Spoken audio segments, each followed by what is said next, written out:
When I was a little kid, I was obsessed with trying to create a bug zoo in my parents' house. I collected all sorts of critters from all over the neighborhood, including spiders, silverfish, and slugs, but my favorite of them all was the roly-poly. Now, as a full-grown adult, I realize that I can create my own bug zoo, and it can be bigger and better than it ever was when I was a kid. So what better first exhibit for this bug zoo than a nice upgraded enclosure for my isopods, aka roly-polys that I found in the backyard. Now, the awesome thing about isopods is that I can basically use materials from my backyard and from around my house. So the enclosure itself was this plastic shoebox with these holes in the side, and then the substrate was really just things I found in the yard. That included things like soil, rocks, leaf litter, and twigs. And then I did throw a little fern in there because I thought it was really cute. Now, isopods are actually crustaceans, and so they do use gills in order to breathe, which means that they require a lot of moisture. So I misted it down nice and wet for them. Next, it was time for me to move them from their old plastic container that I had them in to their new habitat.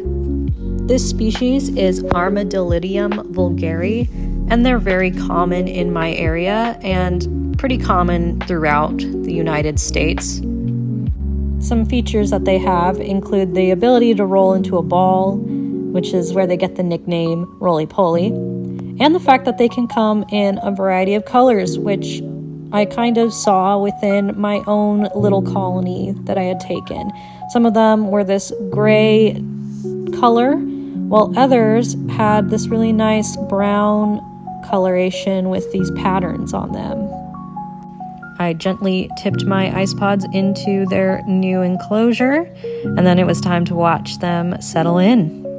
My little miniature armadillos immediately began to scuttle around and explore their new home.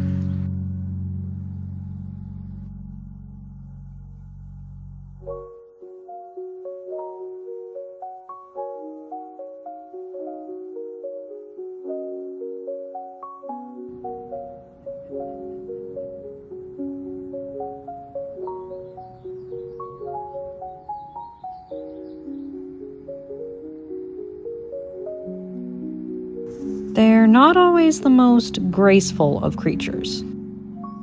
Now, these guys are detritivores, which means that they mainly eat dead and rotting things, including decaying plant matter. I do like to offer them table scraps every so often, especially things like carrots, which they seem to love. As they settle into their new home, I can't think of a better first exhibit to have for my little bug zoo.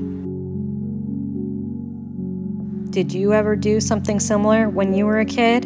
Let me know in the comments.